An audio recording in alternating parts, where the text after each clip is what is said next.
Hello and welcome to Bandwidth Conversations, a podcast that finds out about the stories and journeys of artists, performers and rock stars of life.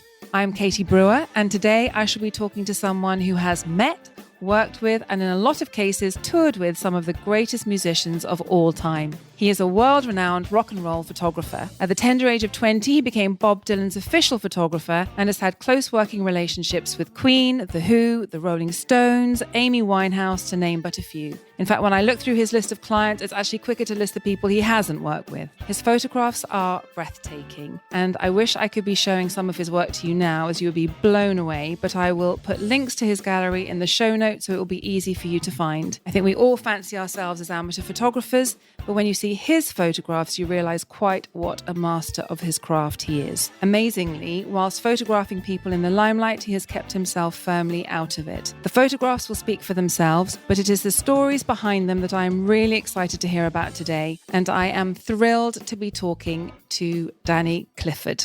Hello, Danny. Thank you for coming. Thank you. You were born in the East End. You moved a lot. Home was tough. School was tough. Can you talk a little bit about that?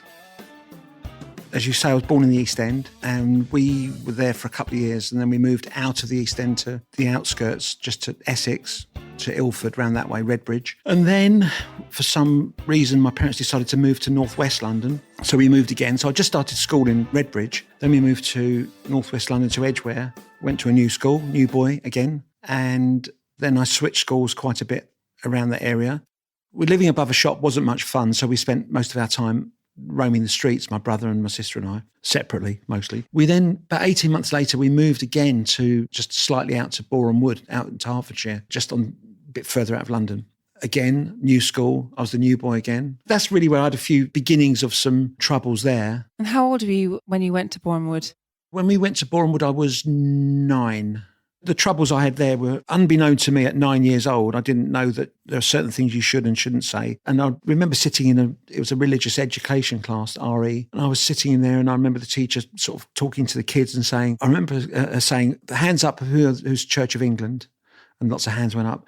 Okay, hands up those that are Roman Catholic, and hands went up. Anybody else? And I just put my hand up and foolishly informed the class that I was Jewish. And with that, everyone did a sort of quick 360 looking at me as if I was the devil. Not everyone, but quite a few of the kids. And I'm thinking, cool, I shouldn't have said that. So it was a few days after that particular class that a particular boy said to me that he was going to get me after school. Back in those days, people did used to start, and older boys and bits going on. So I knew how to look after myself. And even at 9, I watched him actually first leaning on the door of a van with the name of the van down the side of the van of the family building firm. I remember thinking, oh, that's the boy who told me he's going to get me. And I saw him and his dad talking to each other, and the dad was going, go on then, as I was getting closer. And this boy came running towards me, and it was an altercation. And it swung at me and missed, and I punched him really hard on his nose, and I thought, I better get out of here. I remember running towards where I would get my bus. And I ran. And I remember jumping on the back of the bus, which was open, and turning around because the dad had been running after me. Oh, my gosh. And I turned around thinking, is he going to get here? And the bus was pulling away now. And as I turned around, I saw the dad trip and stack it onto the pavement. And I remember him hitting his chin on the floor thinking, wow, he's hit the floor. And I was really pleased that the bus was now going. It was like, I'm getting away. But he had given me all the names beforehand, the son, Jew boy, you killed Jesus, which wasn't me. All these horrible accusations, and you've got horns, you're horrible, you're this, you're that, and all the usual Jewish horrible, nasty things insults. That can be said. Yeah. So seeing his dad hit the floor, I thought was brilliant, So and I thought, That is brilliant. Well, I thought it was brilliant, but I just thought, right, okay, what's going to happen tomorrow? So, so I thought, well, I got home, didn't mention it to anybody. There was no point at home. And next day went to school, and the boy that I'd punched wouldn't even look at me. And I thought, well, is he not looking at me because he's going to do something tonight? Or is he not looking at me because he's, feels a little bit sort of ashamed or something? And so I just wondered what was going to happen that evening. But as it happens, he never looked at me, wouldn't come near me. His dad wasn't there at school the next night. There was no van outside. And that was the end of that one. When I was 11, we moved to the next school, and there was no hiding place for me being Jewish, because the next school, some of the kids from my previous school went with me. And they felt the same way. There was a large element of anti-Semitism in that area and in my class and at school. And I only lasted the first year at that next school because I had one of the teachers actually start on me for being Jewish, which is weird and it's hard to imagine. I got hit round the head by this teacher with a board rubber. She hit me really hard on my left eye, which weirdly is the one I use for taking photographs. And I ended up at Moorfields Eye Hospital with damage to the back of my eye. But she hit me for no reason whatsoever, as hard as she could, as we were sitting in the class, all getting our books out for our lesson. And my instant reaction was to jump up and punch her. And, well, fair enough. Well, that's what I did. And I remember seeing her going over the back of a desk and her knickers in the air and her legs up and everything. She was quite revolting, this woman. Just dessert. She got that. And I remember I remember turning around to my class, and there were a couple of girls in the class who were very supportive with me, these girls. I had a briefcase. I closed it up and I said to them, I'm off now, bye. And they just looked at me and I went, I'm going. And I walked out of the school and I went home. And I did tell my parents about that because I had to, because it was going to be, obviously, yeah. And my dad the next morning went with me back to the school and took me out of the school. Back in those days, because I'm 110 now, back in those days, these things did happen. This is true. This all happened. So I was off school for about 6 months. Weirdly, the Hertfordshire County Council couldn't find a school for me because I was clearly trouble. So the Middlesex County Council allowed me to go to school back where we used to live in Edgware. We started a photography class. Well, one of the teachers did then. And that was fantastic. So I really enjoyed it there in that last school. I was just wondering that given that you were excluded at best or beaten up at worst, whether that made you kind of more an observer of things rather than a participator, and whether that ended up helping you in your photography and that you were kind of always watching what was going on with everyone else rather than actually necessarily being in the thick of it. It's a really good question because you're right. By being in a minority, I had to watch and read body language far more than some other people had to, because I had to work out as I walked out into the playground, who's talking about me, who's looking at me, who's going to come up behind me. So it was definitely a benefit.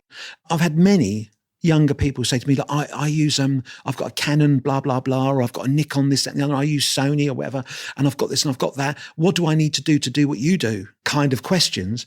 And I have been known to say to them, don't worry about your camera at the moment. Go and study psychology. And they look at me like I'm crazy. I go, there are better photographers than me out there. I am absolutely 100% positive. There are plenty of really brilliant photographers out there. But for me to be in the room and be on the plane with, as you mentioned before, like Bob Dylan, to understand people and know how to get on with people is absolutely fundamental, because you could be the greatest photographer in the world, but if you're going to wind people up, you are not coming through the door. And you might get in once, but you're not coming back. I remember reading that your grandmother had given you your first camera at the age of 8. What was it about photography that kind of gave you the bug? I got that first Instamatic camera when I was 8. To this day, I find it magical that you can literally release the shutter on a camera and freeze. I've taken a photograph. I could not wait to get the film processed.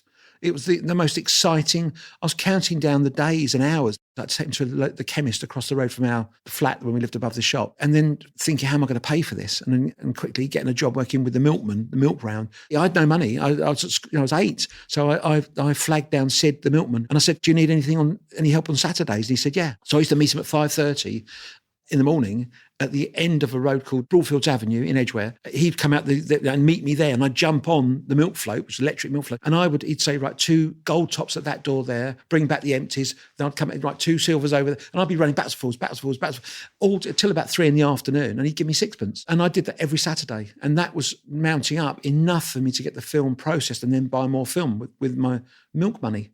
Right from the word go then, it was meant to be almost. Hustling. I was a milk hustler. Milk hustler. When we moved to Boreham Wood, I needed to move up from an Instamatic to a half sensible camera. And I was going out on Saturdays and mostly Sundays in the freezing cold with a bucket and a sponge. And I was trying to wash people's cars all around the wealthier areas of Elstree, which was bordering on Boreham Wood. And I was so bad as a car cleaner. I was the worst. That people the second week would pay me not to clean their car, genuinely. They say, oh, I'm sure they genuinely did. I promise you. I remember roughly being about 25 pence a car I would ask. And I remember people saying to me, oh, you cleaned it last week. Yeah, look, hang on, we don't need it cleaned again, but here's the money. They were feeling sorry for me. But anyway, so I remember accumulating enough money that I could go and buy a better camera, this time a 35mm single lens reflex camera. So when we went to the school in Edgware, a couple of my friends, who I'm still very friendly with, were really into music, and we formed a little band when I was the drummer, they would often say, look, we want to go and see a band in London. We're going to get tickets. Do you want to come? I said, yeah, I do. So we'd get tickets and I would take my camera. And I remember going to the Rainbow Theatre in London and we saw the band Yes that were performing. Yes, I remember. I know Yes. Yeah. So they were playing, this must have been about 1972 or 3. And I remember having my camera, sort of like the camera body under my arm and the lens down my underpants and the film in my sock. And, so security would occasionally... allow you in. Well, they weren't that strict at that time. They became more strict as time went on. But I didn't want to get caught with the camera. So, I'd have a camera and I'd get in. Because something you've got to do if you want to be a photographer is you've got to know how your camera works in pitch black. And then the band would come on and I'd wait my moment because my ticket was usually for the very back. And I'd sort of make my way to the front and I would get some pictures and I photographed Yes. And I remember getting thrown out of there as well because it's so funny because a friend of mine now who's another well-known music photographer, Jill Furmanovsky, Jill, who I laugh about it now, but at the time she was the in-house photographer at the Rainbow and she used to tap security. I'd watch her, my peripheral vision, I'd see her, the other person, you'd spot a camera. There weren't many cameras around then. And I'd spot her on the side of the auditorium with a camera as she's pointing to me with security. And a few minutes later, I was picked up and thrown out the side door, which happened frequently at the Rainbow. Back then, school kids didn't go to concerts and take pictures. There were official photographers there and no one else really did it. One of my pals heard that I'd taken pictures and said, look, instead of doing sociology tomorrow and having the projector, we'll get a thing and we'll put your slides on them and show you pictures. And I thought, I don't know. I thought they were pretty crap, my pictures. They did look at my pictures and they were crap. And I sat there looking at them thinking, these are awful. But the only thing I got right was the exposure. So I got that right, but I took the pictures at exactly the wrong time. People are turning around and there's a microphone in their face or somebody's got a guitar up in the way. There's an element of quickly get a shot before you get thrown out. And I was, how old was I at the time? 13 at the time, or whatever I was at the time. But I guess until you do that and you make that mistake, you don't know. Instant learning curve. So when I went back a few days later, I kept creeping back in, I knew what I had to get right. I knew I got the exposure. Now, pull the trigger at the right moment. Don't put it when the guy's got the microphone in his teeth, up in his mouth. Wait till he's pulled it away and you can see the expression and a bit of drama and a bit of something going on. But it's like a sniper, pick your moment. And especially with film, there's 36 exposures, 36 pictures on a roll of film. Not like today where you can, with a digital camera, you could shoot like a machine gun. You could do 3,000 pictures and say, oh, well, I got one. If you wanted to be like that. I learned. It's costly.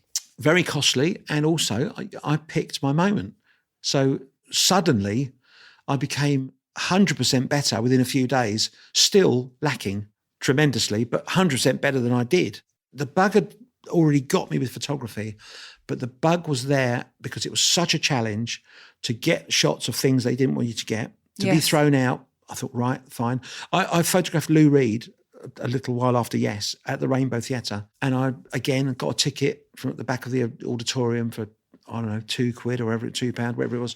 I got about 5 shots of Lou Reed and I was thrown out. The last one was a blur as I was being picked up and thrown out. And I got thrown out into Tollington Park Road, which is at the side of the Rainbow Theatre. And I remember rolling a judo roll, because I used to do judo as a kid, rolling into the road and trying not to hurt myself as I was thrown out and tripped up. And I rolled and did a forward roll, thinking, hold on to the cameras tight, or my camera tight. And I remember getting up and thinking, well, that was all right. I didn't get hit by a taxi or a car or a bus. And I was okay. But prior to the photographing of Lou Reed, those 5 pictures, when I got to the Rainbow Theatre, I don't know why, but if there's an opportunity, I kind of took it. I was a little bit opportunistic because I was walking before the band had come on. Everyone was wandering around. The house lights were kind of up and there were people looking for their seats and wandering around towards the front of the stage, but to the right. A door opened that clearly went backstage and a security guy came out. As he was opening the door and pointing someone out, I snuck in behind him and went straight in backstage. And I'm now wandering up the corridor thinking, why did I do that? It was an instant reaction. I was there, the door opened on the side and someone screaming opened the door and it was Lou Reed. And he's got a brown beer bottle in his hand. Someone was walking past me and he's thrown the beer bottle at this person, had a row with them. And he's hit the wall and the glass has gone everywhere. Lou Reed was a little bit out of it. I had a few words with him, Lou Reed, literally. I can't remember what he was saying. It was incoherent, to be honest with you. Yeah. And I was thinking, I'm back. But because I'd achieved meeting Lou Reed briefly for that split second, and I was backstage, I thought, go back out the front now.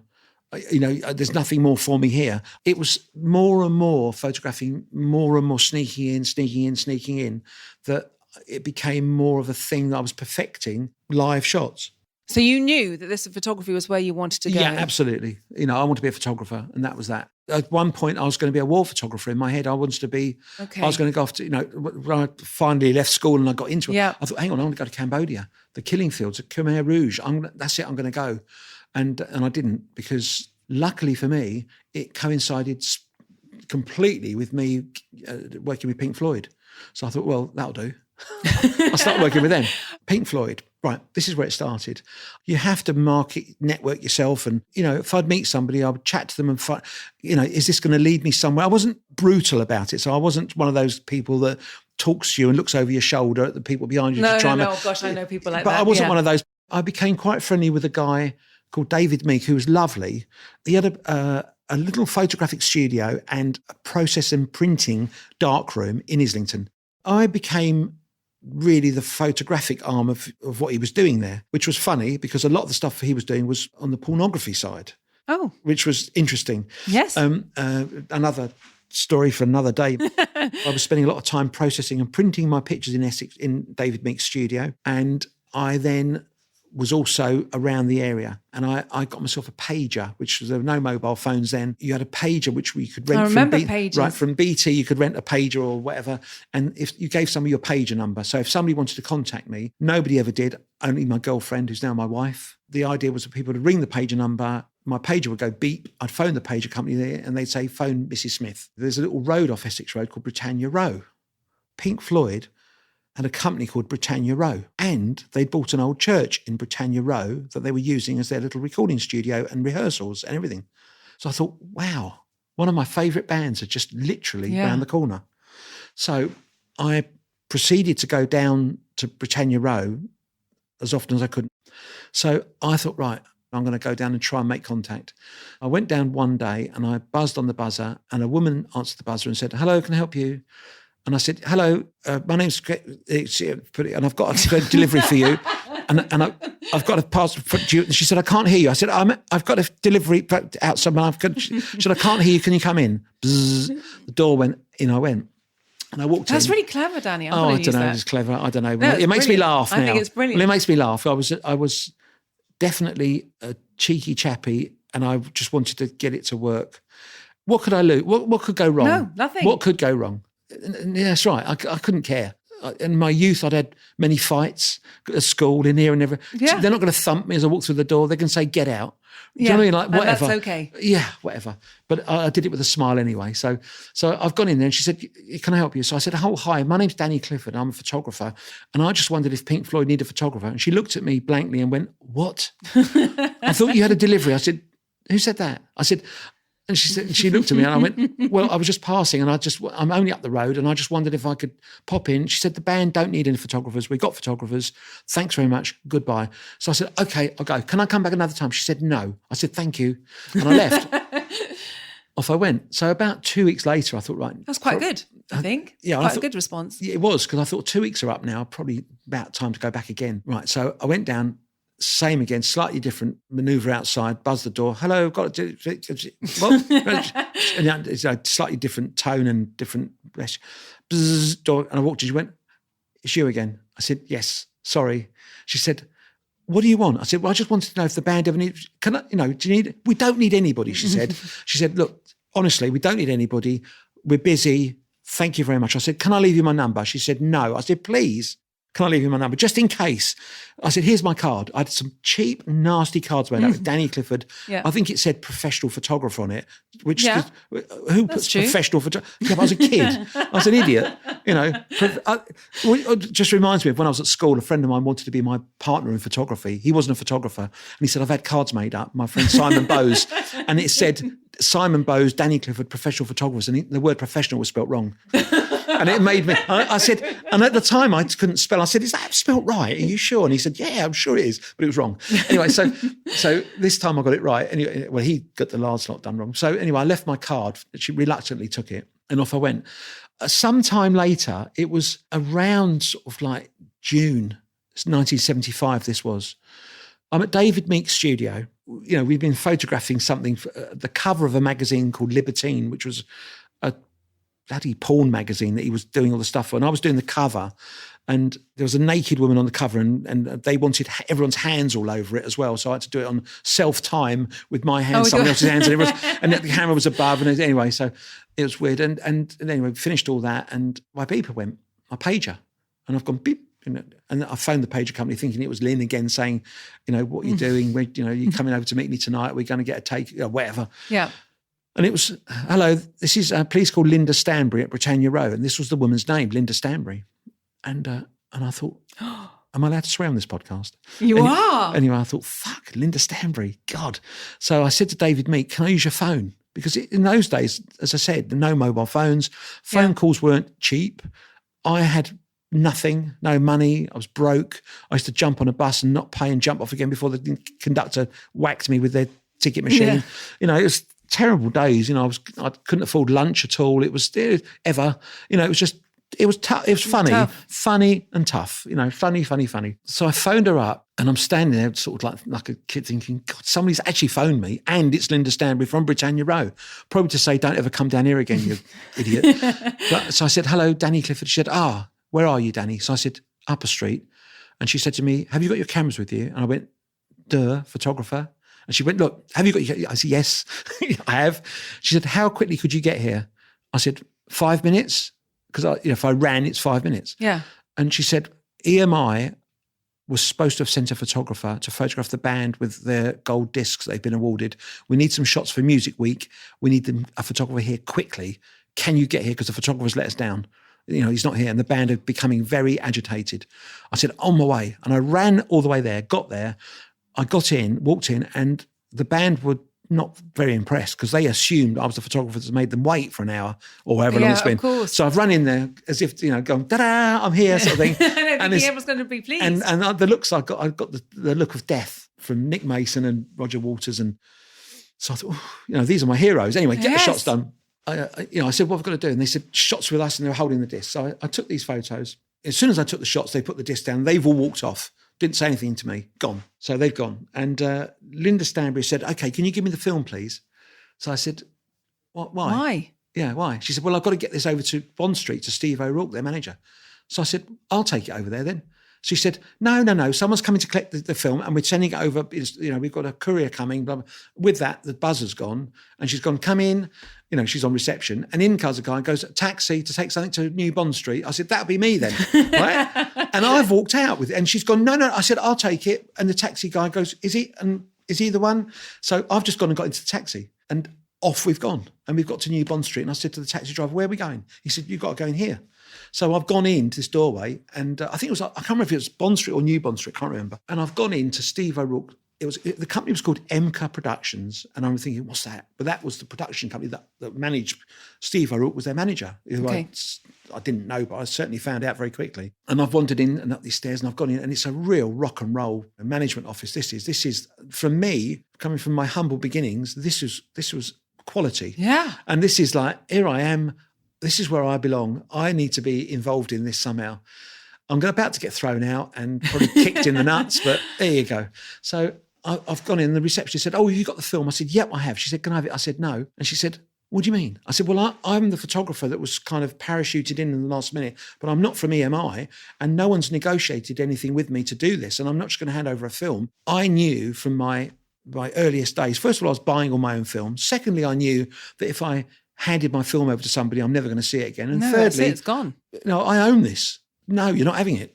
So I was very polite about it. I said, no, I'm not, I need to speak to somebody about this. She said, what about? I said, well, everyone keeps saying, give me the film. But there's got to be more to this than me just, was I 15 or 16 then? Whatever. And I'm sitting and the woman said to me, well, you're going to have to speak to, I'm going to go and get Mr. O'Rourke. So I said, who? The manager. I said, okay. So as I was sitting there, I looked to my right and there's a big poster on the wall, beautifully hanging there. And it said Pink Floyd live at Nebworth. concert. Ooh. And I looked at it, I thought, that's soon. That's in about 2 weeks. I looked at the date and it's got Pink Floyd, Linda Lewis, Captain Beefheart, Roy Harper, all these other bands and artists who I knew of. And I thought, oh, blimey. So, I'm sitting there thinking, I'd like to go to that. I'd love to photograph. Anyway, and all of a sudden I hear this broad Irish accent coming down the corridor saying, where the fuck is he? And I thought, oh, that's me. That'll be me. Right. So that's it. So as he's walked out, he goes, all right, give me the film. So I said, no. I said, I can't just hand over the film. Why not? I said, because I was asked to turn up there. The EMI photographer didn't turn up. I don't work for EMI. I'm a freelance. I've got this film. I've just taken some pictures. He said, I need this for Music Week. I said, well, I understand that and I appreciate that.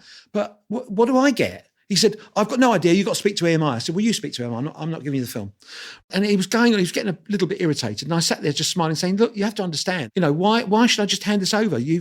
And he said, what is it you're looking for? I said, can I go to that concert officially and photograph that concert? He said, no. So I said, oh. He said, give me the film. I said, no. And we had a standoff. Literally, he said, give me the film. Give me that film. And I thought he was going to get physical. But I thought, you're not getting the film. You don't know where it is. And you can, it's on my body somewhere. And I've got my camera back, but you're not, Yeah. And he said, give me that. I said, no. Can I go and photograph that concert?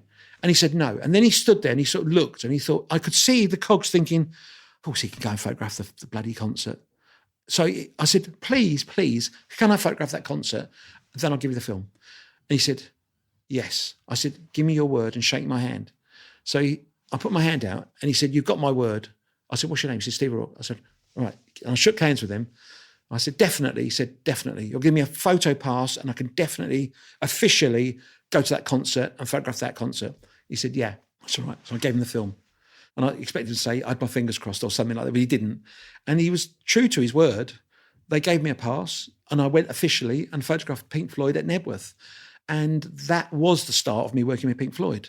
Being able to say I'm Pink Floyd's photographer, that must have then led to other things. It did and it didn't, because there was no channel for people to really hear it. We had no Twitter, Facebook, Instagram, nothing. So news didn't travel fast. And also, as you may well know in the music industry, each band is in their own little camp. So if you take The Who and Status Quo and Pink Floyd and the Rolling Stones, the managers might vaguely know each other.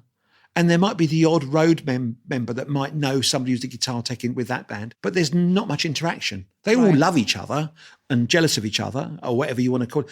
I've been lucky that I've gone from camp to camp to camp and put people in touch.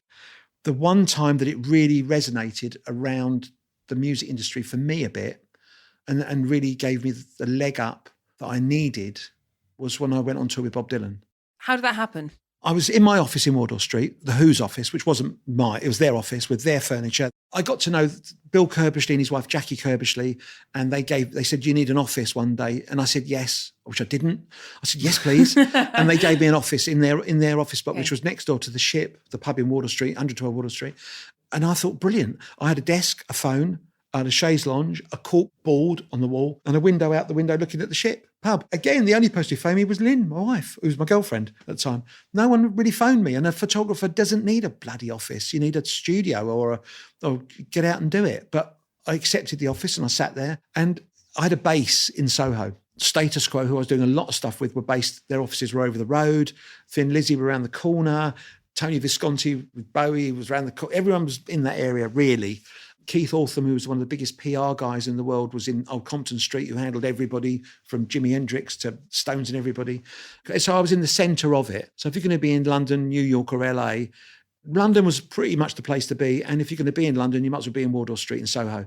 So I was fortunate. So there I was in my office every day. I don't know how, I could hardly afford to get to London every day. I was staying all over the place and, no fixed abode. I was staying at Lynn's parents, my wife's parents' place in Hatch End, northwest London, a lot of the time. But getting on a train into London every day or driving in or whatever, it was complicated for someone with no money. Yes. So there's a lot of jumping on and off trains and, hitchhiking, which one could do in those days. So I was in the office, and a very good friend of mine who was a fellow photographer who sadly died very young, just after all of this anyway, Matthew Taylor. Daddy, Bob Dylan's coming to England. We've got to photograph him. I was going, all right, chill out. Who? He said, Bob Dylan. I said, all right. And I knew nothing about Bob Dylan. I knew Blowing in the Wind and A Tambourine Man. Didn't know much about him at all. I said, all right. Well, and Matthew said, look, he hasn't been here for 10 years. He's coming back and he's playing Earl's Court. He's doing 7 nights. So we bought 2 tickets for the very, very back of Earl's Court. I mean, we're talking about row ZZ1, up the back, and everything, which was no use to man or beast as a photographer. I was at the time working a lot with, I'd just done an album, the Inner Sleeve album for Rory Gallagher, a guitarist. Yes. The album photo finished. I was working a lot with Rory Gallagher. I was working a lot with Status Quo. I was doing a lot with Paul McCartney and Wings at the time. And I was spending a lot of time with Paul McCartney and Wings because Matthew's brother Barney, who also tragically died, they both had a blood disorder and died very young, was going out with Linda McCartney's oldest daughter, Heather. So we were around there a lot. And you never said, I'm a photographer, by the way. Maybe I can take photographs of you. Oh, yeah. Because he would be the person to take photographs of. Of who? Of Paul McCartney. Oh, yeah, but I did. Okay. I did. Linda was one of the greatest photographers herself. Oh, of course she was. Yeah. But I know I did loads with them, with Wings. Okay. And they were lovely. Absolutely lovely. And I still do lots of stuff now with him and his son James. Yes. Who's a mate of mine. I've seen a photograph of yours when Paul surprises him on stage. There's one the only that time you've they've taken. done that, yeah. In fact, I must send a print to Paul. He wants one of those. He's got a family portrait that I took around that time, Paul has, on his office wall at home. So I knew that everyone was going to see Bob Dylan that night. Rory had said to me that they're going, and Rick Parfitt and Francis Rossi from Choir, and they're going to be at the front. So I thought, right, brilliant. I've gone to Earl's Court with Matthew. We've said our goodbyes in the foyer. Our tickets are for the back and upstairs, but I need to go through the ground downstairs. So it was sold out, a massive concert. It was the biggest news at the time in music that Dylan was back, although it was a complete surprise to me because I had no real knowledge of anything to do with him, really. Just to reiterate again to anybody who might be listening to this podcast who's younger, there was no way of you had to read lots and lots of music papers to find out what was going on anywhere, let alone find out who was who and what's coming out and where they're touring. And it's difficult. You had to do a lot of research.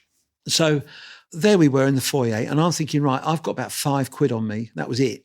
And I need to get through that first ticket barrier they're checking your tickets to get to the front. By then I'd switched to using Nikons, and I had a Nikon with a 135mm lens, which is not a very long telephoto lens. It's all right if you're sort of 15 feet away from someone, but it's not going to do an awful lot. Particularly if you're in this row Z1. Yeah, that's right, which is weirdly where the press were put. So the press photographers who were allowed were at the back of the arena with long, long lenses. Okay. And I figured that as soon as I got in, I was looking up around to see where the press were. You'd see a row of long lenses, and they were at the very back. And I knew they were going to really have trouble. Technically, that was going to be a very big problem for them, which I thought were even better for me, because I'm not going to, unless I get thrown out before I get pictures. Anyway, so I've bought with my £5 as many bottles of beer. You could take bottles into concerts. And I've made myself look as cumbersome as possible. Whilst again, my camera's under my arm, lenses down my underpants, and I've got the film in my sock, and I've got another film, or I think I had half a roll of film in the camera. I think that's all I had, half a roll of black and white in that concert. That's how broke I was. I just literally had another half of the roll was another band from the night before. It's, wow. So there were 18 pictures to be had of Dylan at London. So I've gone to the first, as the lights were going down and it's showtime, that's when there was a rush from everybody, quick, get your seats in the foyer at Earl's Court. And that's when I saw the crowd swamping the ticket collectors, and I'm now going in amongst them with my arms full of beer. So I've got there, and the guy goes, "Where's your ticket?" I said, "It's in my back pocket, but I've got all the beers here for Paul McCartney," and everyone down there. Who? Paul McCartney and Rory Gallagher and Rick, all status. Where are they? Down. Do you want one of their beers? Yeah, go on. Grab. So they grabbed a beer. I've gone through. My ticket's in my pocket. I can't reach it. I've got all the beers. I've got loads of beers. Really, really well, good. You learn to do these things when you're trying to hustle a little bit. So it's not rocket science, but a lot of people don't think to do it. You've got to do what you've got to do. I need to get to the front. What am I going to do? I need to get through there. How can I distract them? Fill up your arms. Say you this was blah, blah, blah. So I've got through the first barrier. He's got one of Paul McCartney or Linda McCartney or Rory Gallagher's beers. He's happy. I've gone. And I've got to the next barrier where the guy is less determined to check my ticket because I'm already through the first barrier. Yes. He's now more of an usher. Where are you sitting? So where are you going? I said, down the front. I've got all of everyone's beers from Rick Status Quo. Oh, they do you want one of their beers? Yeah, have one. Right? There's a beer, right? So down the front I get, and there's Rory Gallagher and Rick Parfitt at the front. And so I persuaded them to move up for me. And they were like, "Oh, Danny, like, fuck you." I said, "I'll only be here for 5 minutes and then I'm out of here." So they literally budged up a bit, and I sat amongst them. And then the lights gone down. On comes Bob Dylan. I photographed him. And I thought, don't push your luck. So out I went. I've got outside, and outside of Earl's Court Station, which was right opposite, were a row of telephone boxes. And I've gone in there with my few pence I had left, and I had a little address book, and I had all of the daily newspapers' phone numbers in it. And I phoned each one and said, hi, my name's Danny Clifford, I'm a photographer. Do you need pictures of Bob Dylan? Because if you do, I've got some great shots. And I've just been at the front. And they go, stop. Thanks so much for calling. They were always polite. Yeah. We've got our own photographer there, but thank you anyway. Click, off I went to the next one. None of them wanted to know. And I thought, just phone the Evening Standard, which is a paper in London that comes out at lunchtime for those that don't live in London. So it comes out way after the other daily news, national newspapers. So I phoned them up and said, look, before you say no, I've got some great pictures of Bob Dylan. And if you want pictures that are different from all of the daily papers that are going to come out at 6 a.m. and yours comes out later, if you want something different, I've got it. And whoever I spoke to said, well, come up and bring them up and we'll have a look at them. So I've jogged and hitchhiked and got a bus that night down to New Fetter Lane, I think it was, in London, not the other side of London. I've gone into the Evening Standard newspaper, and they were all starting to come to work because they worked through the night to come out in the morning. And the guy who processes the film was out having a coffee, so I processed the film myself, cut it into little strips of 6. That's what you do. Did a contact sheet, so there's small little contact pictures of it all, and as instructed, left them on the desk of the picture editor, whose name I'd never met before, but his name was Philip Evans. So I said, okay. So I left the pictures there with my phone number at the office, and it's now midnight or something, and I've missed all the trains back to where I was going to go. So I hitchhiked back to my mum and dad's house, which was way up in Hertfordshire now, and I sort of jogged the last couple of miles off to where they lived. And this was a normal occurrence for me, to be honest with you, and got home, got up the next morning, got a train back to King's Cross, went to the office, walked into the office. And as I walked in every day, I would say to Yvonne, who was Bill Kirbishley's, the Who's receptionist, she was hilarious, very funny girl. And I'd walk in and say, anyone called for me, Yvonne? And normally she'd say, fuck off, Danny, nobody's phoned for you.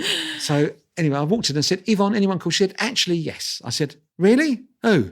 She said, somebody called Philip Evans. I said, he probably wants me to come and collect my negatives. So I've gone into the office and I've sat down and I phoned Philip Evans. And he said to me, hello, Danny, thanks for calling. Have you seen the paper today? And I remember thinking, right, I went, no. He said, go and get a copy and call me back. So I've put down the phone. I've run out into Wardour Street to the newsagent a few doors up. And as I've run up there was a stand outside that said Evening Standard prices. And the headline was Dylan returns triumphant. Oh my God, that's so exciting. And I've run towards this newspaper seller outside and I've bought about 6 or 7 copies of the Evening Standard. And I said 6 copies, as he's doing it, I was unclipping his thing at the front, which is just little clips you swivel off. And I took out the thing that said Dylan returns triumphant. And he said, what are you doing? I said, I'm taking that.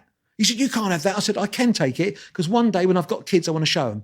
And I run off down the road with it, and he thought, well, cheeky bugger. So I've gone. Years later, I did show my children this and told them the story. And I said, and here it is. And they went, and what?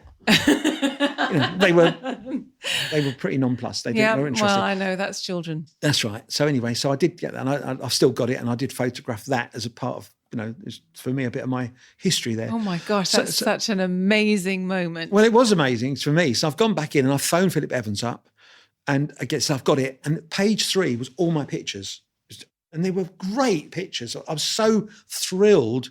I knew what I'd taken when back in the film days, and even now as a photographer, all photographers will know is when you pull the trigger, you know what you've got. If you know what you're doing, you know the second you pull the trigger. So I knew I had good pictures, and this page 3 was all my big pictures, and across the middle, photography, Danny Clifford.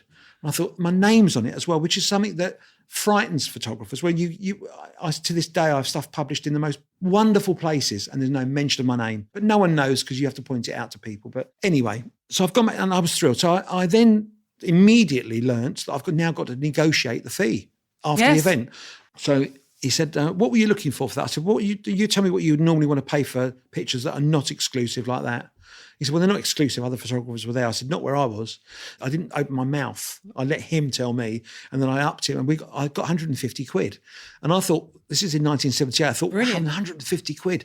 That is the most I'd earned in, wow. I think the year before, I doubt I'd earned that in a year. In the meantime, I'm sitting there all excited. The Who had come in for a band meeting with Bill Curbishley, my office was in their office block. So Pete was there, Chris was there, the band have come in, I'm in my office. Keith's come in, Keith Moon, and he's laying on my chaise lounge and he's whipping photos that I'd pinned on the wall. Like little pictures. I'd just print. I'd go to my friend David Meeks, print pictures, just put 10 by 8 prints up there, and he'd whip them off with because he was in riding gear or dressed up as Elizabeth I. He was the original, like completely hilarious nutcase. But he was in riding gear, jodhpurs and that day with a whip, and he was whipping everything off. I was going, "What are you doing? Stop it!" And the band have come in. I remember that he came in by chauffeur. He was brought in by his Corniche convertible Rolls Royce, dropped off by his driver. We used to call him Big Dick. His name was Richard, and he was big. So I had to call him Big Dick. Keith jumped out, came in all his gear. The rest of the band arrived in a different way. Pete Townsend would arrive on the underground with his old plimp soles on, come in like casual. Roger Daltrey would have a bit, come in a bit casual, been chauffeured in. But they were in the doorway saying, "Come on, Keith, we're going up to see Bill." They were just releasing their album, Who Are You?, which I was involved in photographing the making of as well. My phone's gone at that moment. So Roger is leaning in the door with Pete, and John Entwistle standing behind with his gruff voice going, "Come on, Keith, get out of it." And Keith wasn't budging. My phone's gone, and it's Yvonne. "Danny, another call for you." So I said, "Blimey, who's this then?" "Somebody called Paul Wasserman." So I said, "Who's he?" She said, "I don't know." So I said, "Hello." And I got an American voice on the phone. "Hey, Danny, this is Paul Wasserman." So I said, "Hello." He said, "I'm Bob Dylan's publicist." So I said, "Right." Paul Wasserman, who I'd never heard of, who was one of the biggest publicists in the world, who handled the Beatles in America and Frank Sinatra and everybody, is now, and the Stones, everybody handled big artists. He's sitting there, he's on the phone to me saying, I'm here with Bob and we're going through the reviews. Bob's asked me to contact you and we got your number from the London Standard. I said, "It's the Evening Standard." And he went, "Right." Whatever. Right. Well, he almost did, but I kept correcting him throughout this whole, because I was just being like, I just have to go, "Yeah, Evening Standard, mate." So, and he said, "We love your pictures." And Bob wanted me to get in touch with you because we'd like to talk about using one of those pictures to promote Bob's US tour. So I'm now lacking information because of the world is Twitterless. Yes. So I'm going, "When's the US tour?" And he said, "We start in September. So we'd like to buy that." I said, "Well, okay." Right. So I'm sure we could do a deal. He said, "Hold on, Bob wants a word with you." So I've gone, "Okay." And I've gone, "Fuck me, Bob Dylan wants a word with me." With that, Keith's gone, "Who, Bob?" And Roger Daltrey. And I can't remember which one it was to this day, but they've grabbed the phone and one of them is now talking to Bob Dylan, and all you can hear them doing is trying to persuade Bob Dylan that they are who they are. Right. Because Bob Dylan's probably going, "Really? What? Really?" And they go, "We met you at," and I can't remember where they said they'd met them, and they go, "Do you remember we were," and at the end of it, I go, yeah. It's all like, yeah, we keep in touch and we do. And meanwhile, this is the phone call of your life, right, and it's been hijacked. And I get the phone back, and Bob Dylan's gone. Oh no! He's gone. I've got Paul Wasserman, right? Okay. I said, "But as we're doing this, can I come and photograph one of the other shows? Because this is only the second day now." Yeah. He said, "You can't photograph any of these shows. We've got our own tour photographer." So I said, "Okay, well, where is he touring with you?" So he said, "Well, he's doing the whole UK." So I said, "Well, where are you going after the UK?" He said, "We're going to France." I said, "Well, can I come to France?" He said, and he paused and he went, "Yeah, you could come to France, but we're not paying your trip. You pay your expenses and I'll give you a pass." So I said, "Okay, it's a deal." He said to me, "When you get to Paris," he said, "come to after the concert, knock on the backstage area, ask security to bring you through to me. I'll be in the green room. Come and say hi." So I said, "I will do." I thought, well, that's brilliant. I've got a pass for Bob Dylan now in Paris. I looked in Time Out, which is one of the magazines in London that tells you what's on, what's going on. At the back of it are adverts for little companies that can transport you or goods, your pet hamster or a human to anywhere you want to go. And there was a company called Magic Bus, and they offered you for £10 to go to Amsterdam or Paris. I went to Paris in this transit van full of stinking hippies. And when I got there, I think I was stoned. And I don't smoke gear or haven't done, and don't touch drugs. I don't drink. I just eat too much chocolate biscuits. Jaffa cakes. Jaffa cakes, specifically, Jaffa cakes and bourbons. But so I got there thinking, oh, God, that was a trip. So anyway, I got my photo pass, got in that night, and I was allowed to photograph the whole show, do what I like. After the show, I went to the backstage door, asked security, they took me through. In the middle of the room, it was full of people, and I could see Bob Dylan's hair, which was very similar to mine at the time, very long curly hair we had at the time. And Paul Wasserman came over and he immediately gave me his business card and said, if you get to LA, look me up. So I said, I will do. So I put that in my pocket. I thought, right, bagged. Yeah, I'm going to LA now somehow. Yeah. And he took me over to meet Bob Dylan and said, Bob, this is Danny from the London Standard. And I, again, said... The Evening Standard. Evening Standard, actually. Bob Dylan just said to me, nice to meet you. Great photographs. Love your work. And turned his back on me. Paul Wasserman has then proceeded to put his arm around my shoulder and he's walking with me and talking to me about my photography. And Bob's really loves your photos. It's really, it's amazing. He loved it. And thanks for giving me the print. We'll talk to you about that. We're going to use that. But, because we hadn't agreed anything. We want to use that for the US tour, blah, blah, blah, this, that, and the other. And I'm talking as he's walking me, with his arm over my shoulder, he's walking me in, he's chatting. And I'm paying so much detail to everything he's saying to me that I couldn't hear anything that's going on anywhere else. I'm listening to Paul Wasserman. He's opened up a door for me. I've walked through the door. He said, look me up and down. He's closed the door and I'm in the street. I've literally walked out of a door and I'm in the street and I'm on my own. And I thought, how the fuck did that happen? And I thought, how did that happen? And I'm out thinking, well, it doesn't matter. There's nothing lost here. We're going to LA. I've met, it was in my mind that second when he said, if you get to it, that second. So I've walked out and I thought, right, get to your bed sit or your bed and breakfast and get back on the stinking hippie bus, the magic bus, get back to London. So I got back to London. I went to the lab that processed my film in Covent Garden. I've got the picture back and I thought, I love them. They were, because I had all the time to photograph that show, I shot it the way I really want to shoot it. And I think of it as being bohemian. I put a filter in front of my lens on lots of those shots, it was a clear filter, but I'd gone to a hardware store in England, London, and I bought a glass cutter and I'd cut little grooves in the glass, which makes the light flare through those little grooves and it sends light everywhere. So it looks very out there. I also had a tiny bit of Vaseline in a little pot and I used to put on the edge of another filter, I put little bits of Vaseline, which makes the lights go very blurry and mad around it as well. So, because in those days, remember, there's no Photoshop. There's no nothing. What you see is what you get. Yeah. There's very little you can add to it in the darkroom. So what you had to do is you do it in the camera or you don't do it. I thought, I really want to show this to Bob Dylan now somehow. I've got a link. He's got a US tour. I want to be on it. How do I do that? I don't know what plans there are for it, but I need to I need to be in contention for this. Get yourself out there. I'd never been to America. I'd only dreamt about it. I'd seen it in the movies when I was a kid on Sunday afternoons in England, watching black and white films with Spencer Tracy and whoever. This was going to be a dream. Bob Dylan performed in June in London. I went and photographed that as well. I got myself a pass through the Sunday Mirror, managed to blag my way into that one and documented that I was there throughout the night photographing everyone having campfires and everything the night before, and got backstage and blagged a portrait shoot with Ringo Starr.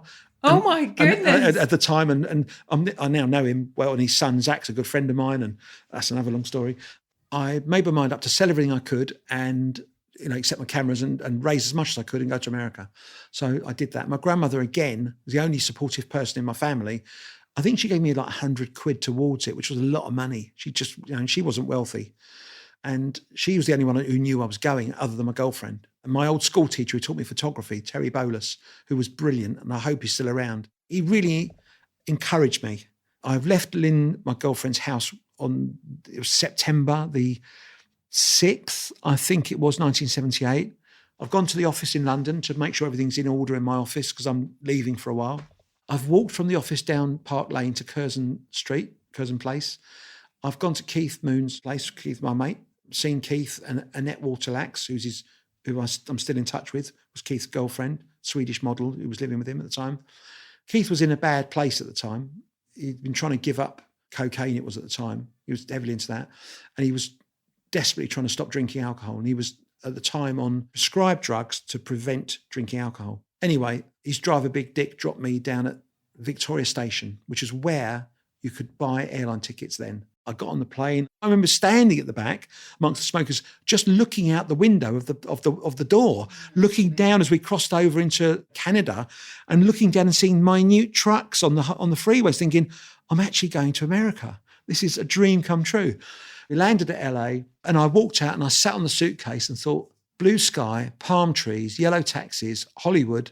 What a dream. Now what? So I've gone to the phone box. I phoned my grandmother's sister, who I hadn't seen since, I can't remember, I was 3, 4, 5, 6 or 7 when I saw her when she came to England, my auntie Connie. And I phoned her up and I said, is that Connie Wixman? Yes. This is Daniel, your nephew. She went, who? I said, your sister in London? Yeah, I'm her grandson. Daniel, how are you? I said, I'm fine, thank you. I said, is there any chance that I could stay with you for a few days? She said, of course you can. When are you coming? I'm here. And there was this deadly silence on the phone. She was probably gulping and trying to get, what? Yeah, okay. Where are you? So I said, I'm at LAX, the airport. And she must have been in her 80s then. So I sat there on my suitcase for hours and I've got to look at a car. I didn't get what car she's in. I vaguely remember what she looked like. She looked like my grandmother, the difference being that she had red hair. But she pulled up and I immediately went, that's her. So I got in the car with her and it was like, but she was nervous because she's not used to driving down there and she was panicking a bit. So anyway, we slowly drove out the airport. We drove onto the 405 freeway and as we were driving up the freeway, she'd put on the radio to hear the traffic report. And the first words we hear, was rock star drummer Keith Moon was found dead in his London apartment this morning after a blah, blah, blah, blah, blah. And I sat thinking, oh my God, Keith's dead. I was shocked that I had to explain to her who he was and how I knew him. Before I said goodbye to him, he was going to a film premiere with Paul McCartney and Linda McCartney that night in London for Buddy Holly film. And the last time he was ever seen, Keith, was at the Peppermint Park in the West End with Linda and Paul and a few others. He went home and overdosed. It was a prescription drugs, wasn't it? Yes, it was. Yeah. And I didn't know how many he'd taken until not so long ago. I was with Bill Kerbishley and I said, we were talking about Keith. I said, how come it killed him? He said, you're supposed to take him 2. And Bill's got a very gruff voice and there's a bit, he said, Danny, he said he's supposed to have taken 2 fucking pills. No, well, I didn't find out till later. He took 26. So I said, oh dear. Wow. 26 of the pills he took. And that really did, that was enough. So anyway, I borrowed a car off my cousin Paul Fisher. I didn't have a map, couldn't afford it. Drove down and found my way to North Robertson Boulevard in Beverly Hills. Parked the car, wandered into, with my transparencies from Paris, wandered into the offices of Mahoney Wasserman Inc. And I've wandered up the stairs and I've gone in there, explained to this receptionist who I am. I said, can I leave these here for Paul Wasserman? He wasn't there. And it was, again, a rock and roll office. You could see it was proper music industry. So I've left the transparencies with my number at my auntie's house and I've gone. And I thought, well, I've done that bit. Let's see what happens. About a day or 2 later, my auntie wakes me up really early in the morning and she's brought me in a phone on a long cable. I'm now standing talking to Paul Wasserman on the phone. He said, hey, Danny, thanks for dropping by. What brings you to smoggy LA? So I said, well, and I gave him a load of old flannel. I knew that the Boomtown Rats are out there, the Pretenders are out there. Loads of British bands that I was working with were actually out there. I hadn't made contact with any of them. But I just said, I'm out with loads of British bands and whatever. He said, oh, great. He said, listen, thanks for dropping the pictures. They look great. He said to me, Jerry Weintraub. I said, who? He said, Jerry Weintraub, who was Bob's manager. He also managed Frank Sinatra, Neil Diamond, John Denver, and everybody. He eventually became the biggest producer in Hollywood after that. Jerry Weintraub's coming by with Bob tomorrow. We're talking about the tour. I'll show him the pictures. I said, oh, great, thanks. A few days went by and my aunt comes in early in the morning, 7 a.m. Poor old Auntie Connie's put on her dressing gown and curlers or whatever, and she's come into me and, she's elderly and I felt really bad. She said, I've got Paul Wasserman on the phone. So she's handed me the phone and he said, Danny, Bob's dropped by with Jerry Weintraub. I've got 3 questions for you. So I'm now standing to attention, naked, on the bed going, yes. He said, how old are you? Now, I'd worked out in the week I'd been there, I think it was, that you've got to be 21 to even buy a drink, let alone anything else. So I've just said 21, which I wasn't. I was just 20, I think. And he said, have you got a green card for working in the US? And I said, no, but I'll get one. Now, again, what an idiot. As if you can wander down to Kmart and buy yourself. Can I have 2 green cards, please? And I'll have a cheese sandwich with it. Right. He said, 3rd question, are you available to do Bob's US tour? We're leaving next Wednesday. And I, in my infinite wisdom and stupidity, said, really sorry, I'm too busy for that one next Wednesday. And he said, that's a real shame. Danny, Bob really wants you on the tour. I said, only joking. So the next Wednesday, one of my aunts, she dropped me at LAX, the airport, and I'm sitting there quietly with my camera bag and my overnight bag, not saying anything to anybody. All of a sudden, an old red car pulled up. Bob has jumped out of this car. We walked onto this rock and roll jet. It was kitted out for Bob. Bedrooms, armchairs, couch. It was a rock and roll jet. Oh my goodness. So I've just gone and sat on the plane and I remember going up the steps and immediately there's a couch here on the left and I sat on the left And everyone sort of got in and sat around, and we sort of strapped in and took off. A few things I remember immediately was the two guys sitting opposite me was, two guys playing backgammon. One of them let me know, said, "Hey, you're Danny the photographer, come and sit over here." So I was quite shy, believe it or not. And I went and sat with him, and I said, "How long have you been with Bob?" And he said, "Oh, about a year." So I said, "What were you doing before you were with Bob then?" He said, "Oh, for 11 years I was with Elvis Presley." And I just went, "Oh my God." And I said to the other guy, "And what about you?" And he said, "Oh, about the same, about a year." And I said, "Let me guess. Before that, Elvis Presley?" Went, "Yep." I thought, "Oh, blimey." So one guy was Jerry Sheff, who was Elvis's main bass guitarist, who, if ever you watch Elvis shows, he's always introducing, on bass guitar, Jerry Sheff, right? And I'm thinking, "Oh my God, this is Jerry Sheff." And the other guy was Steve Douglas, one of the world famous saxophonists. And not to mention Elvis Presley before that, because Jerry Sheff, who I'm very friendly with to this day, Jerry was one of the greatest, and still is, bass guitarist ever, who played on everything in LA. He was the most in-demand bass guitarist probably ever. And little things like, if anyone listens to The Doors' LA Woman, the song LA Yes, Woman, I know that. starts off with a bass guitar. And that's Jerry. him. And all the way through. He's been on everything. So I'm sitting there thinking, God, And then I got a tap on the shoulder, go down the front, "Bob wants to speak to you." So I'm thinking, Bob's down the front. Right. So I get up and I go down to the front of the plane and I sit next to Bob and we're chatting for about 2 hours. He sat there telling me how much he loves my photos and what a brilliant photographer I am.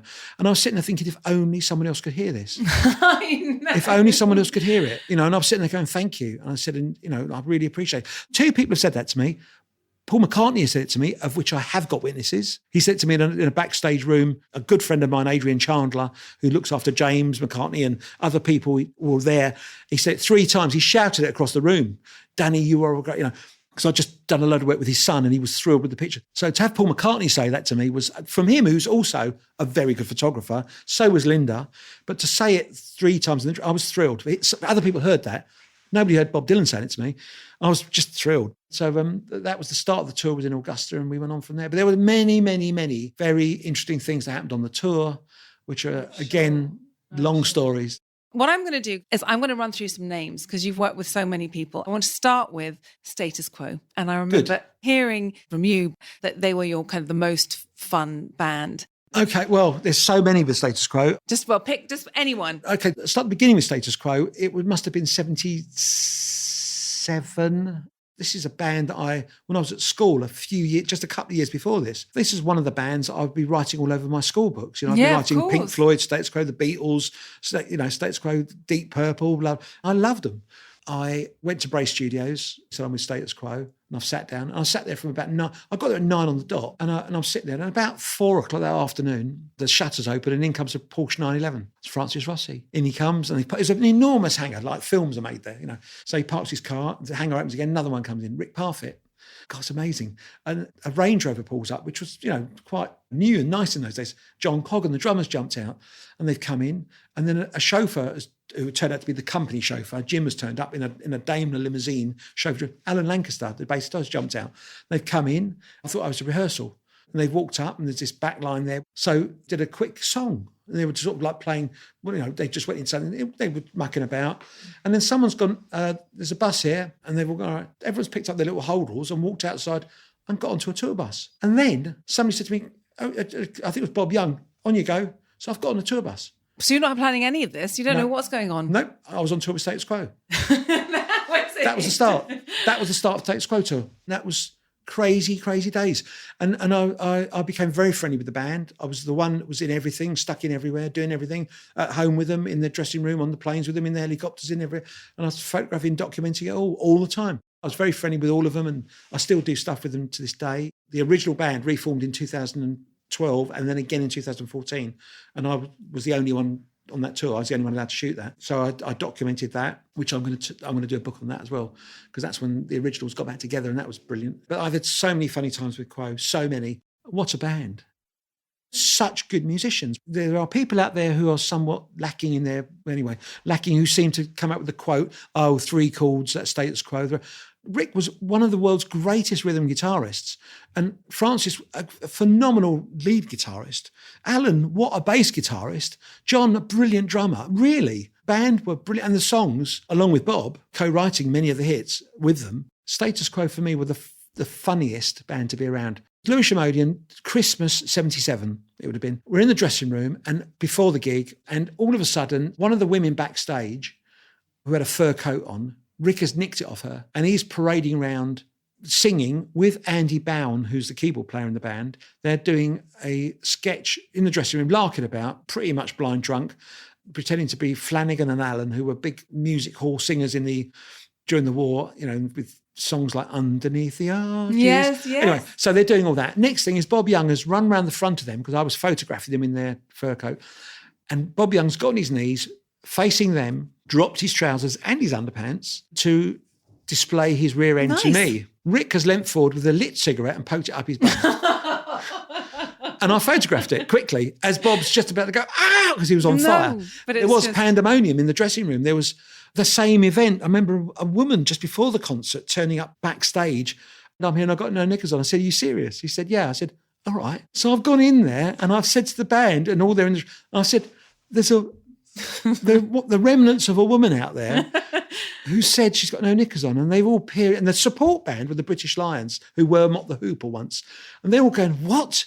And they're all of a sudden, quite a few of them are running in there. Now, this woman was in there, clearly a groupie, clearly had no knickers on, and the manager, Colin Johnson, has gone to me, here, Danny, give me one of your cameras quick. I said, what do you mean? He's grabbed one of my Nikons. I had 2 Nikons. I said, there's no filming. He said, I don't fucking care. And he's then laying on the floor, photographing this girl, and I photographed him doing taking the photograph. And I photographed all the band, all the ones who were sort of single coming and going, hello, love, and they're sitting around. And that was the start of the concert. But towards the end, after the gig and the things that were going, it was ridiculous. But it was such funny times. There was so much going on at the end of that concert. So much madness going on, with police being involved backstage, with things they shouldn't have been doing, crazy.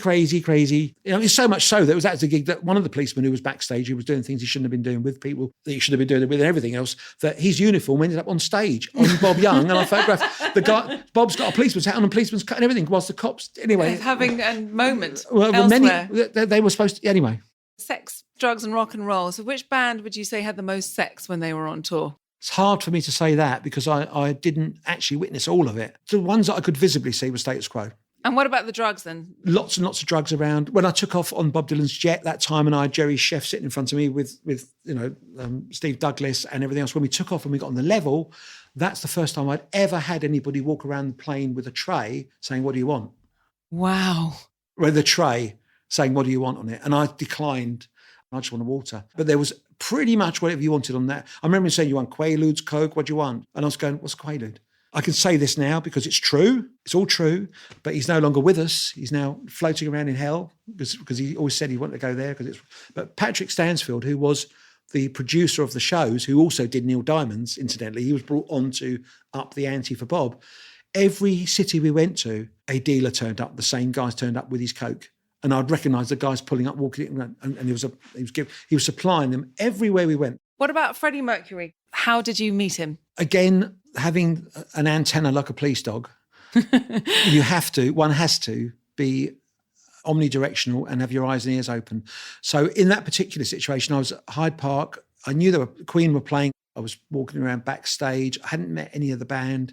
I know that Kiki Dee was performing that day because I recently found photos of her with a cardboard cutout of Elton John. The sun was going down and Queen were due to be going on any time. The road crew were up there twanging away, and I saw this little light underneath the stage, underneath the scaffolding, and I thought, what's going on down there? And I get down to the front, and there he is. It's Freddie Mercury. I'm pretty sure it was him. I wasn't 100% sure, believe it or not, and he was putting on some what looked like ballet shoes, and he was a little bit higher than me and everybody else around him, and there were people handing him things, and he was being handed a microphone on a short stand, and he's got a white boiler suit on, and people are talking to him, and I just walked to the very front, walked down and said, hello, and he went, oh, hello. So I said, who are you? He said, Freddie. Who are you? So I said, Danny. He said, well, nice to meet you, dear boy. Nice to meet you. So I said, nice to meet you too. So I said, can I take a couple of photographs? He said, of course you can, dear boy. So he's now tucking his shoes in, getting done. So I took 5, 6, 7 shots of him. And all of a sudden, people are sort of like pulling back a bit. And I said, what are you doing now then? Where are you going? He said, and he went, up there. And the band, you hear the band, they start. And I stood back, and then he was on a platform, which I didn't know about. The platform's gone, and he's gone up, and he's gone into the middle of the stage. And that was the start of the concert. I'm under the stage saying, sort of waving goodbye to Freddie before I walked around the front. And he walked up on stage and put his arms up in the air and out, and the crowd went mad. And that was the start of the show. I worked with Queen quite a bit. Well, I still work with them now. It's lovely to have those intimate moments. There's another photograph that you took of Squeeze. Is that a black and white shot? Yes. Is that where one's facing one way, one's facing... Yes. Right. That is a pensive moment, a moment before they went on stage. And that was literally, we're on tour, because I do a lot with Squeeze. We're on tour, and that was a moment where I thought Chris was sitting down to my right, and his fiancée was in the room as well, lovely, Louise, who they married, which obviously Lynn and I went to the wedding. But Glenn was standing, and he was quite nervous, leaning on the wall, and Chris was sitting down, so just waiting for the tour manager to walk in and go, let's go. Really super shot. And then you have your exhibition, which is in 2019, and you call it, was it Rock Stars Don't Smile? Yeah. And that was based on Liam Gallagher, was that right? That's right, yeah. So, and how did that come about? We wanted to call it Rock Stars Don't Fucking Smile, right? Because is that what he said? That's exactly what he said to me. I'll just rewind it a little bit. What happened was I was the official photographer for quite a few years for Teenage Cancer Trust.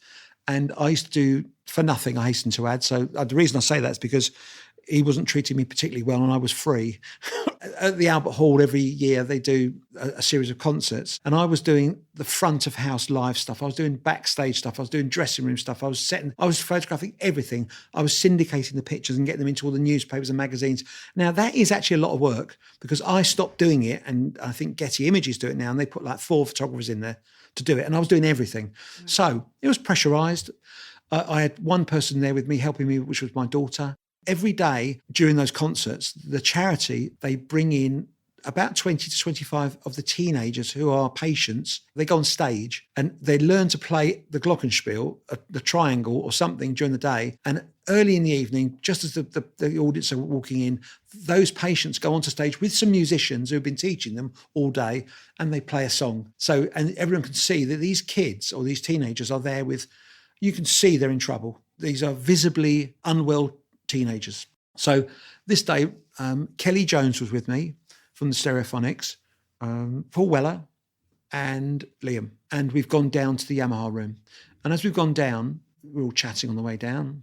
I know them all quite well. I've done lots of work with Paul Weller, lots of work with Liam and Oasis. Liam was the one who was becoming a little less patient.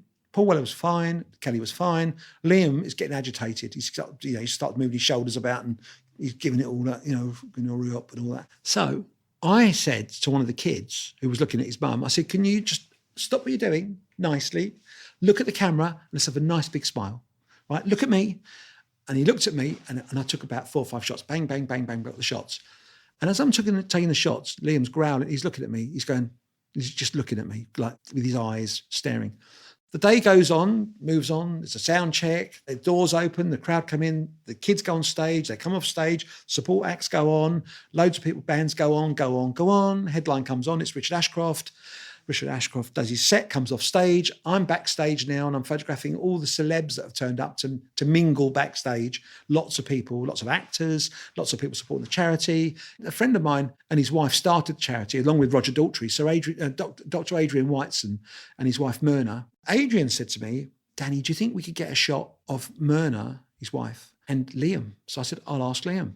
So I've walked up to Liam, who was now a little bit worse for wear, a little bit of whatever he'd been put up, his hooter, a lot of alcohol, a lot of everything. And he's now even more leery and unbalanced than he can be. I mean, he's a nice bloke, I've got to say. But at this moment, I think I was catching him at a bad time. I said, Liam, could we take a photograph with Dr. Adrian Whiteson, who I think you know, who started this charity, and his wife Myrna just here. He said, yeah, fuck it. I said, is that a yes then? Right. So as I went to take the photograph, he walked forward and put his finger on my nose, which you don't do, no, and said to me, you're a fucking slag. So I said, what?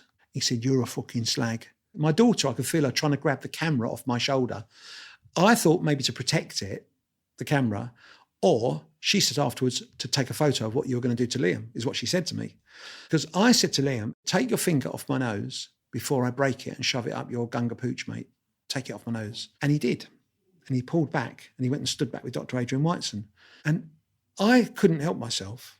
I just said to him, just 1 second, come here. I said, why have you called me a slag? And he said to me, because you asked me to fucking smile and rock stars don't fucking smile. And I went, what? Okay. I was confused. I went, stand there. And I took the shot. And as I took the shot, he did his best to ruin it by putting his hand across his throat and pretending to throw up. He went, I've seen that shot. And then he pointed at me and went, and smiled and went, that fucked it, didn't it? So I got both those shots. The one of him pointing at the camera was the one that was used in OK magazine. The other one that's out there as well, of him pretending to, and Adrian Whiteson is looking at him thinking, oh my God, Which I never asked. Well, he said, when I speak to Adrian, he says that I dine out on that story. Right? He said, I love it. Right? Myrna, fortunately, didn't quite clock what was going on. Anyway, moving on a bit, I ended up in Japan with Oasis a while later, and he didn't know anything about this. And I did loads with them out there in Japan, and I took up that portrait that was used. Yes. But I only found out quite a long time afterwards. The reason he was like that and the reason it kicked off is, unbeknown to me, he was in Germany 3 or 4 months before this happened. Now, I didn't know this because I was out the country I was on tour with Eric Clapton and the Rolling Stones were doing bits everywhere. He'd annoyed somebody in a bar in Munich or something, fallen out with somebody. Whoever it was waited until most of the bar had cleared out and Liam was still propped up there with Kevin, his security guy. And they bashed his living daylights out of both of them and knocked out Liam's front teeth. So, Moving on a bit, I'm now at the Albert Hall. I'm downstairs saying to this kid, stop what you're doing. Big smile this way, please. Liam thinks I'm trying to be clever because this is his first outing with his new teeth. Oh. He's mellowed, he's lovely. But that was the story behind that picture. Yeah, okay. And then Amy Winehouse, because you work quite a lot with Amy. And was she unwell when you started working with her? I was in and out of her life throughout from 2004. You know, she wasn't into drugs that I knew of then. She was just a very sweet girl into jazz at the time. So I did a portrait shoot with her in 2004. And I did a shoot with her as well where Katie Mellower was there. Basically, I had the two of them together. I was doing a studio shoot with them both. And I said, right. I said, Katie, Amy, I said, should we do a shot with you two together? And Amy immediately piped up and said to me, a foot away from Katie Mellower, who is lovely. They're both lovely. Said to me, no, I'm not having my photograph taken with her. She doesn't write her own fucking songs. She's shit. And how do you manage that? Well, you manage it by looking at Katie, whose eyes went like this, wide as, and looked at me, panicking. I said, I'll tell you what, Amy, I'll take that as a no then. I mean, but Amy she wasn't nasty. She said it as it was. I had many times with her. I mean, one of the times I went to GAY, the gay club in London, which was brilliant. She was performing this particular night and I was talking to her in the dressing room. I said, you're right. She went, I don't feel well. I said, what's up? She said, I've been on a bender. So I said, what do you mean? I've been out drinking with Kelly Osbourne. So I said, have you? She said, I feel really ill. And I looked at her and she looked grey and really ill. And the truth was, I found it wasn't a bender with Kelly. She was doing heroin at the time. And she went on stage and I was on the stage and I was about 4 foot in front of her and looking through the camera. She got into the second song and I was watching her looking iller and iller, and she was looking like she was going to throw up. And she literally ran off the stage and threw up, and that was the end of the show. And Jeremy Joseph, who ran the club, came on and said, look, after everyone who started booing, he said, don't boo, she's not well. She promised to come back. And she went back in the April, and I went back with her. But she was getting more and more mixed up with the wrong people. I'd see pictures of her in the papers in between me being with her. And the paparazzi pictures of her showed her looking awful, walking through the streets of London, coming out the Sanderson Hotel, walking through Camden. And I'd see some familiar faces who I shan't name right now, 10 paces behind her, who were in another band that I was doing a lot of work with, who were heavily into crack, heavily into heroin and crack. And I knew that they were influencing her. And it made me really angry. About a week or so ago, I went and visited her grave. Did you? Yeah, and took photos of it. I just went there, I was nearby, and I thought I'd go and see it. And that's really the first time I've ever been. Very, very sad. I was shocked and stunned and very upset about it, as was my son Sam. He was floored by it because he was a big fan of hers. What is it that makes so many artists go down that route? Because they can all see where it ends. I'm not qualified to really answer that in any way. You need a psychologist who understands this to explain away their thinking behind it. But in my amateurish way, I would liken it to, first of all, you haven't got a 9-to-5 job. when you're in the music industry. Yeah, all right, everyone says they work hard. It's work, it's music. It's not digging ditches. You're not having to answer to a boss and get up at 7. It's not like other jobs. So you've got an element of freedom. It's sadly more accepted in the music industry to have someone who's a little bit out of it. You can go on stage and be drunk and people think it's, hey, it's so hip. You can walk on stage with a Jack Daniels and swig it and, you know, and a friend of mine, Shane McGowan, goes on stage with a bottle of everything. But there's a slippery slope attached to that. I'm really lucky. There's only one thing that captures me, and that is, as I mentioned before, Jaffa Cakes. I've got a very, very strong will, and I'm not into drinking or drugs or anything. How has photography changed over the years? I've just had a vision then when you said that. The vision is, has it changed a lot? At the end of it, we still get a picture. And the beginning, you still got the musician. The middle's changed a lot. We've gone digital. Ways to manipulate photographs have arrived because of the digital world we're in. Access to artists has changed a lot over the years. It's a little more complicated with a lot more layers of red tape to get you where you want to get. It's also changed in as much as the actual reason why one does it has changed. Back in my day, I didn't know the reason why I wanted to do it. I just knew I wanted to do it. And as time went on, I thought, oh, hang on, I can make money doing this because I'm doing it this way, that way. But things have changed so much that anyone who today was going to get into this would have to say, why am I doing it? Having your pictures syndicated into magazines and newspapers around the world has diminished tremendously. So you have to work out, what would you do it for? I'm lucky I photographed through the golden age of music, and I'm lucky because I own the copyright to everything I photographed. And I'm lucky because I'm at a stage now where people want to see those photographs and people want to buy them for themselves. If you were starting today, it's a whole different game. I'm not sure that somebody today would want a picture of Ed Sheeran in their lounge yet, but in 30 years' time, they might. Back in the day, people weren't bothered so much about what they looked like. Now, people want to control the way they look a lot more, which means you have to photograph differently. What advice would you give to aspiring photographers of today? Develop a talent, fully understand how your camera works. That is critical, because in the moment of need, you don't want to go, I don't know what's happened here. Right? So you need to understand fully how your cameras work. But, as I did mention before, study psychology, understand body language, read the room, work out what's going to happen next, work out what not to say and when not to say it, and also work out why you want to do it. And don't give up your copyright. Understand licensing, so you know how to license an image. Quite a few things like that one has to learn. What would be your perfect day? Just being with my wife, kids and grandchildren on a beach, ideally, somewhere nice and warm to keep my wife happy. I'm at my happiest when I'm around my family and kids, not on a plane with sweaty musicians. That's it. That's what I do it all for. And we were saying earlier how brilliant you are at that, given that you didn't necessarily have that as you were growing up yourself. No. But when my wife selected me and chose me, we realised that we were going to have some lovely kids, and we've got it. And we're really lucky. And I just happened to have photographed a few musicians along the way. Well, thank you so much for your time. And I think what is absolutely brilliant, and what I'm going to take away from this, is your incredibly positive, no fuss, no nonsense, get on with it, put a smile on your face and just think, well, what's the harm in trying? Yeah. So from everyone who will be listening to this, and for those of us who are lucky enough to know you, and for those of us who love your photographs, because they are quite incredible and you're very humble about what you do, just wishing you all the very best. Thank you very much. Thank you so much.